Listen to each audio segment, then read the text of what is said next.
Parents forced me to give up my college funds for my sister's dream. But ever feel like your family's holding you back? Well, buckle up, because my parents made me fork over my inheritance to my older sister, Blair, for her dream business. But when she sent me smug pics of the grand opening, I unleashed a secret that left her with absolutely nothing. Hey everyone, I'm Chloe, and I'm 17. A few months back, my world turned upside down. My sweet grandma Rose passed away, and she left me a small inheritance, $5,000. I was going to use this for college, my escape route from my challenging family situation. My older sister, Blair, she's 23, has always been the queen bee, and I've always been her favorite target. It's like she has some permanent vendetta against me. Honestly, she's terrifying, mostly because she knows she can get away with anything. Growing up, my parents always brushed off Blair's bullying. "You're too sensitive, Chloe," they'd say. Classic gaslighting, right? Now I see they conditioned me to think her cruelty was normal older sibling behavior. But trust me, Blair was way beyond normal teasing. This wasn't playful, it was calculated meanness. When I was little, it was constant insults, designed to humiliate me. My parents? They told me to ignore it, never her to stop. But the real turning point, the moment I realized she genuinely hated me, happened when I was 13. We were at the beach, and Blair, 19 at the time, brought her college friends. These girls were carbon copies of Blair, mean, entitled, and, for some reason, they despised me too. Maybe it was some twisted in-crowd thing. They were relentless, mocking me, making snide comments. I finally escaped, sitting alone on the pier, dangling my feet in the water. Then, it happened. Someone shoved a plastic bag over my head and pushed me into the ocean. I struggled, panicked, and when I finally surfaced, gasping for air, I saw Blair and her friends running away, laughing hysterically. I could swim, thankfully, so I ripped the bag off and made it back to shore. Traumatized? You bet. But the worst part? My parents' reaction. They laughed with Blair and her friends, calling it a harmless prank. My dad even joked, "Well, at least those swimming lessons paid off." A plastic bag over my head. They thought it was funny. That was it. I knew right then, I was the outsider in my own family. From that moment, my mission was clear: ace school, get into a great university, and leave them all behind. I couldn't see them as family anymore. I kept my distance from Blair, but living under the same roof, I had to play nice with my parents. Which is how I ended up losing my inheritance. About 3 months after Grandma Rose died, the inheritance came through. My parents got the house and most of the cash. Blair and I each received $5,000. Grandma Rose also left me a beautiful sapphire ring. She knew I loved it. That $5,000 was my lifeline, my future fund. But then, my parents dropped the bomb. Blair was starting a boutique, some trendy athleisure thing, and needed every penny she could get. They were already pouring money into it, and now they expected me to contribute. "It's for Blair's future, Chloe," they said, guilt-tripping me. I refused. Why should I fund her dreams, especially after everything she'd put me through? But after days of arguing, my dad played his trump card: "Help Blair, or we won't pay for your college. And don't even think about coming back here after you leave." I was crushed. I was already stressed about final exams, and this was the last thing I needed. So, I caved. It was a stupid decision, driven by sheer desperation for peace. I handed over the money just to end the fight. At least they let me keep the sapphire ring. They probably didn't realize it was real. Grandma Rose's will just described it as the ring with the blue stone. Thankfully, I kept my mouth shut about its actual value. Losing the $5,000 hurt, but at least the drama was over. Or so I thought. Fast forward 3 months. I got accepted to my dream university, UCLA. My parents, surprisingly, were sticking to their promise, for now, to cover my tuition and living expenses. Maybe giving up the money wasn't a total disaster, especially since I wouldn't be financially stressed in college. Everything was going okay. Technically, it still is. But a few days ago, I did something. And the guilt is eating me alive. Blair had her grand opening party for the boutique. And guess who her partners are? The same college friends who helped her almost drown me. They're selling overpriced leggings and water bottles, nothing groundbreaking, but they act like they've revolutionized fashion. And their equally delusional followers seem to agree. I knew Blair might have some success, but when she sent me those photos from the launch party, practically gloating, I snapped. She wanted me to feel miserable, to see how amazing her life was. Then, the salt in the wound: "Couldn't have done it without your help," winking face, referring to my $5,000. That comment. It ignited something in me. And then, scrolling through the photos, I saw him. In the background, blurry, but unmistakable. I checked my old photos to be sure. He had a beard now, and he'd put on some weight, but it was him, Blair's high school ex-boyfriend, Ryan. Ryan started dating Blair right after she turned 18, even though he was 25. Total creep factor. He'd gone to our high school but graduated years before. They connected online when she was 16, and literally on her 18th birthday, he asked her out. My parents, for once acting like responsible adults, hated him. They forbade Blair from seeing him, a mid-20s guy who'd clearly been waiting for her to become legal, red flags everywhere. But Blair, being Blair, ignored them and saw him secretly.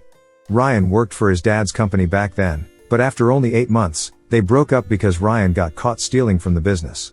His dad shipped him off to his uncle's ranch in Montana to learn a lesson. Blair was devastated. That's when my parents found out she'd been seeing him all along. He even came to our house, begging my dad for a job so he could stay near Blair. My dad, naturally, refused, and he and my mom forced Blair to block Ryan on everything. It was pure chaos. Blair was screaming, crying, begging them not to make her break up with him. My dad was yelling at her for disobeying them. My mom was just sobbing. I stayed in my room, but I heard Ryan's name enough times to remember it. I even looked him up on social media. You don't forget a face that causes that much drama in your house. So, when I saw him in those party photos, I knew what I had to do. Because my parents treated me more like an inconvenience than a daughter, they were shockingly open about their business dealings in front of me. I knew that while my parents were easily swayed, the parents of Blair's friends were tougher sells. Specifically, the mother of one of her partners, Madison, was extremely skeptical. Madison's mom, let's call her Sarah. She was a single mom, and she was hesitant to risk so much money on a trendy boutique. She wanted Madison to get a real job, gain experience, and then revisit the business idea. But Blair and her friends were stubborn. They decided to move forward with the money they had, and if things took off, Sarah would invest more. That was the deal. And for that to happen, the first few months had to be a huge success. They only had enough capital to last a few months.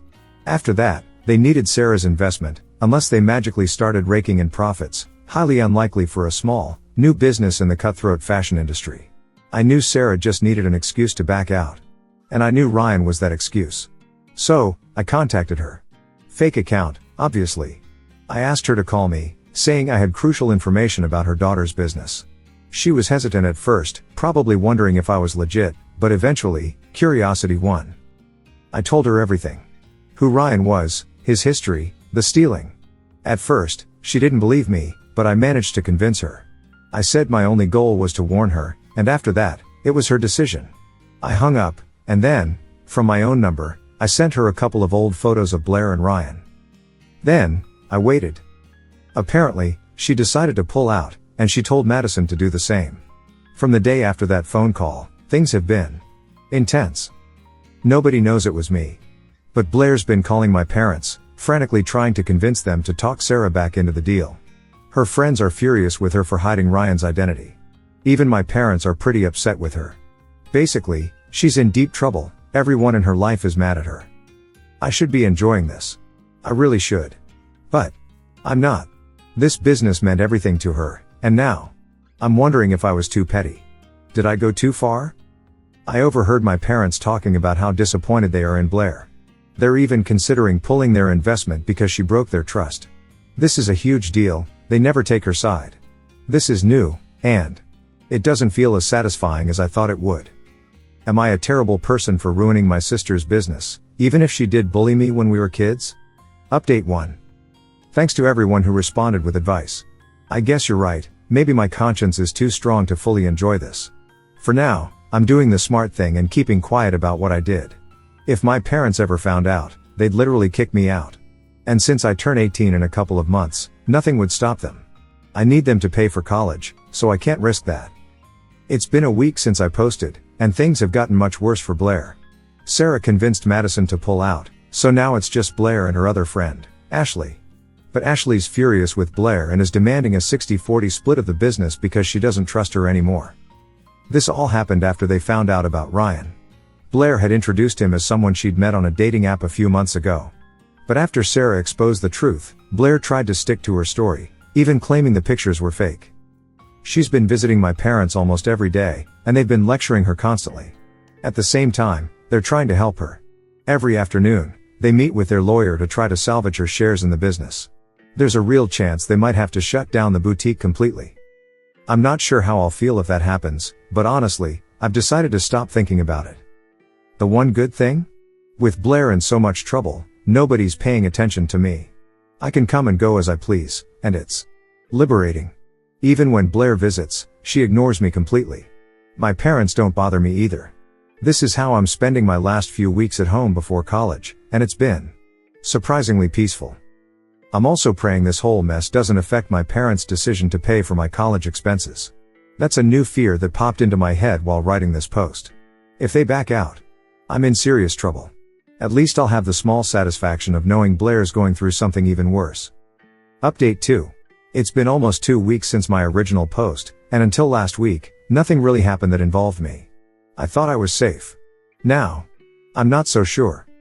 A couple of days ago, Sarah, I guess she finally cracked under the pressure, told Blair how she found out about Ryan's past. She didn't give all the details, just that she'd received an anonymous phone call and some photos. Blair didn't even bother denying it anymore. She didn't break up with Ryan either, because at this point, everyone knows the truth. And when Blair found out about the anonymous phone call, she immediately suspected me. Yesterday, she came over, and I had the bad luck of being downstairs, about to head out to meet a friend. As soon as she saw me, she charged at me, shoving me as hard as she could. I lost my balance, and my temper, and I shoved her back. She grabbed my hair, screaming in my face, accusing me of making the call, promising to make me pay. I panicked, but I couldn't let it show. I stuck to my story, yelling back that it wasn't me. I said I wouldn't even know who to contact, since I'd only met her friend's parents once. I was lying, of course, but I tried to sound as convincing as possible. After a few seconds of us screaming, my parents finally separated us. But then, Blair demanded to check my phone and laptop, and my parents agreed. I was mentally prepared for this. I made a big show of objecting, knowing it would look suspicious if I didn't. But I wasn't worried. I'd already wiped everything clean, any evidence that could connect me to the call. Plus, Blair wrongly assumed I'd used my phone number, not the fake Facebook account I'd created and deleted.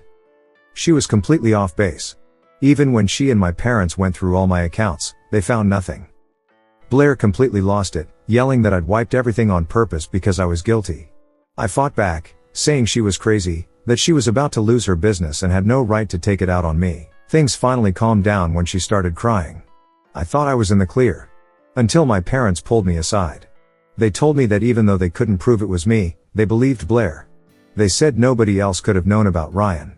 They pointed out how Blair had sent those photos with Ryan in the background just to provoke me, so it was obvious I'd want revenge.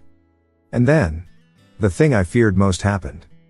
They told me that even though they couldn't prove it, they knew it was me. And as punishment, they were canceling their plans to pay for my college expenses. I was on my own. I broke down. I yelled, cried, begged. For almost half an hour. But they wouldn't budge. Finally, I retreated to my room, locked myself in, and started writing this update. I still have the sapphire ring. I'm considering selling it, but I'm not sure it'll cover all 3 years of college. I might need to take out a student loan. And find someone to co-sign. With only a few weeks left before the payment deadline, I can't afford to wait. Even if the ring can cover the first semester, I'll need another solution eventually. For now, I'm scrambling. Update 3. A lot has happened. It's been a month since my last post. A few days after my previous update, I left my parents' house. My close friend, Olivia, and I had already discussed this possibility, and her family welcomed me with open arms. She's taking a gap year, and after a few days, she and her parents offered to use her college fund to pay for my initial tuition fees, since she wasn't planning to go to college yet. I tried to refuse, but they insisted. They've known me for a long time and treat me like family. Given my situation, I accepted, even though they don't expect me to pay them back. But I will pay them back. Someday. I'm currently on campus, and I didn't have to sell Grandma Rose's ring, something I'm incredibly grateful for. As for Blair, things didn't end well. She ended up selling all her shares in the business. Her former friends now completely own the store. Blair had to cut her losses and walk away, because nobody trusted her anymore. My parents couldn't do anything to help her, since it was completely out of their control. She's probably devastated, since the business was her idea. But honestly, she should be relieved. From what I've heard, I don't think the store will be successful in the long run anyway. But that's not my concern anymore. I've completely cut ties with them. Now, I'm focusing on my future. Update 4. Months have passed since my last update, and I have to say, everything's been going pretty well. I'm continuing my studies and even managed to find a part-time job that helps me pay for my education. That's great because Olivia's parents only covered the initial tuition fees, and now I'm handling the rest. I've also started repaying the money they lent me. Life at university is good, especially because I'm far away from my parents and sister. A few weeks ago, I officially blocked them out of my life. The final straw? They reached out to me. Not to reconcile, but to ask about the sapphire ring. Apparently, someone found this post and showed it to them. So now they know its value. They demanded I give it to them so they could sell it and recover the money they lost in Blair's failed business, money they claim was lost because of me. I laughed. On the phone, I told them I wouldn't do anything of the sort. I reminded them that I didn't owe them anything anymore. They don't support me, and I'm completely independent. Then, I hung up and blocked them everywhere. It felt amazing to stand up for myself and finally cut that toxic tie. It's like a huge weight has been lifted. I'm not sure if I'll leave these posts up or eventually delete them. I don't want my parents or sister to find out more about my life. Maybe I'll create a new account to talk about other things, but for now, I'll leave this post up for a few days. Thanks for being part of this journey.